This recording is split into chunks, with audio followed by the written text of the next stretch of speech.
Hello student, welcome to Mocopedia.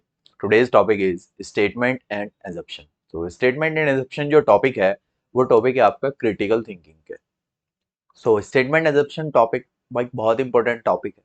तो सबसे पहले बात कर लेते हैं कि स्टेटमेंट एंड assumption होता क्या है। तो चलिए स्टेटमेंट एंड assumption को समझने की कोशिश करते हैं कि स्टेटमेंट एंड assumption क्या है। A thing that is accepted as true और as certain to happen without proof. ठीक है, एक ऐसी चीज, ठीक है, जिसको कि एक्सेप्टेड है, जो कि क्या है, ट्रू है, और सर्टेन है क्या होने के लिए, विदाउट प्रूफ, और प्रूफ की भी नीड नहीं है। ठीक है, जैसे people might make the assumption that you are a nerd if you wear glasses even though that's not true. People का एज्यूम कर लेते हैं कि आप नर्ड हो अगर आपने क्या ग्लासेस पहने हैं, चाहे वो बात सच भी नहीं है, तो एज्यूम कर लेते हैं, एजप्शन हो जाती है। ठीक है, तो एज्यूम कर लेना चीजों को किस पे बेस है, एजप्शन पे बेस है, एजप्शन पे बेस है। अब एजप्शन के जो क्वेश्चन है वो किस टाइप से बनते हैं। The author's conclusion is based on which of the following assumption, कि ऑथर का जो कंक्लूजन है वो किस एजप्शन पे बेस्ड है। तो सबसे पहले तो हमने ये देखना होता है। फिर क्या है, the passage assume which of the following, कि पैसेज ने इसमें से किसको एज्यूम किया है।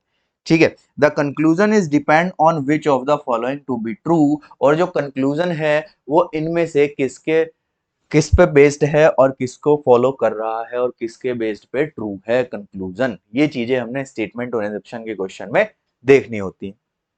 चलिए, तो कुछ एग्जांपल के थ्रू इस चीज को हम समझने की कोशिश करते हैं। So in each question below is given a statement followed by two assumption numbered first and second. You have to consider that the statement and the following assumption and decided which of the assumption is implicit in the statement. तो statement है, statement को true मानना है और उसके base पे दो assumption given होती है। तो स्टेटमेंट को ट्रू मानते हुए हमने बताना है कि कौन सी assumption ट्रू है और कौन सी फॉल्स है। ठीक है, चलिए,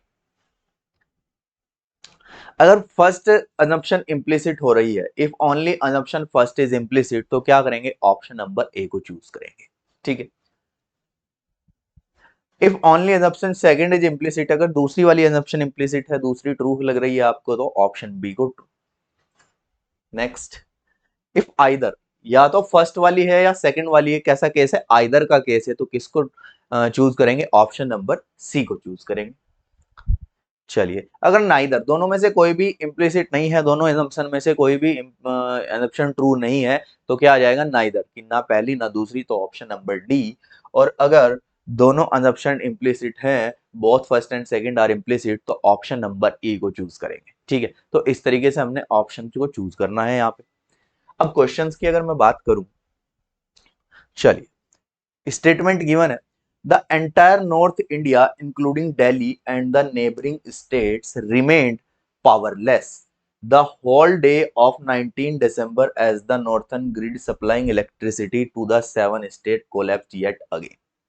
ठीक है, अब स्टेटमेंट गिवन है क्या, कि entire north India including Delhi and the neighbouring state, ठीक है, रिमेन पावरलेस, पावरलेस हो गए थे कब, 19 दिसंबर को, जैसे ही नॉर्थन ग्रिड ने सप्लाइंग जो इलेक्ट्रिसिटी कर रही थी वो क्या हो गई थी, सेवन स्टेट की फेल हो गई थी, कोलैप्स हो गई थी फिर से। ठीक है, वहां पे पावरलेस हो गए, पावर चली गई उनकी थी। चलिए, अब इस स्टेटमेंट के बेस पे, अब इस स्टेटमेंट के बेस पे हमें अजम्पशन गिवन है बच्चे।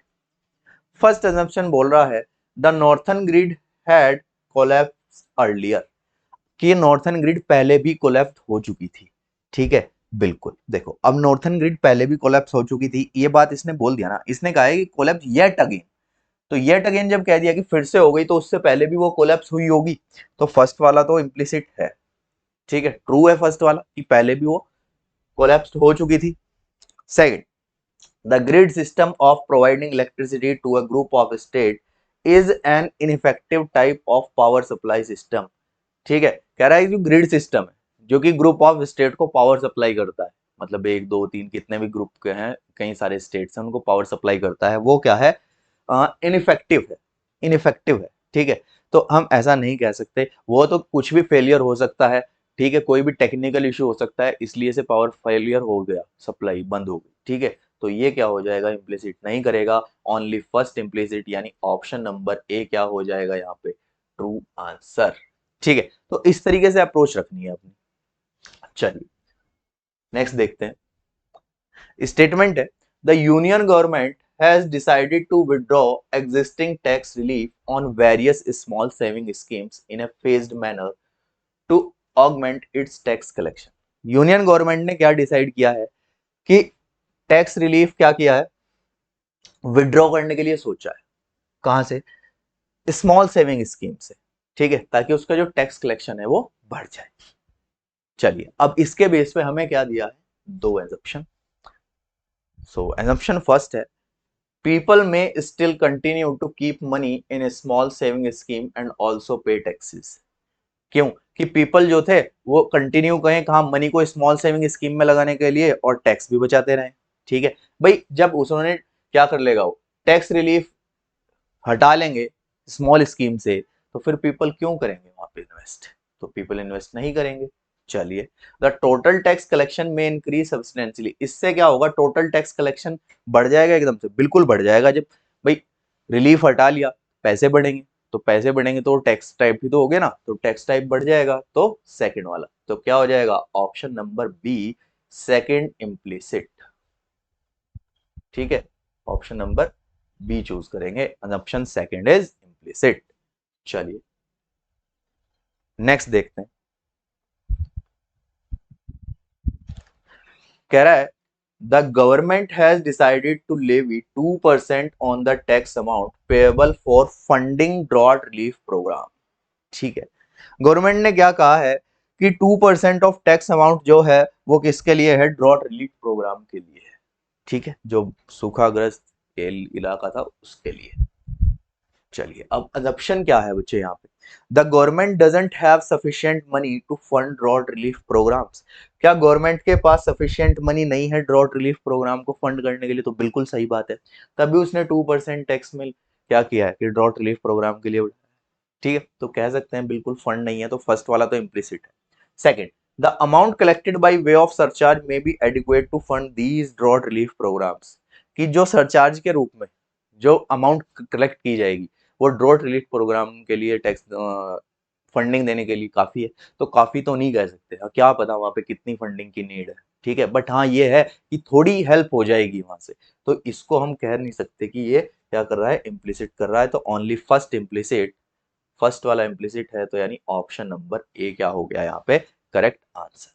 ठीक है, तो स्टेटमेंट एंड अजम्पशन में यही हमें अपनी क्या रखनी है, अप्रोच रखनी है, पहले स्टेटमेंट को ट्रू मानना और उसके बेस पे देखना है कि कौन सी अजम्पशन जो है वो इम्प्लिसिट हो रही है। So that's all for today, thank you.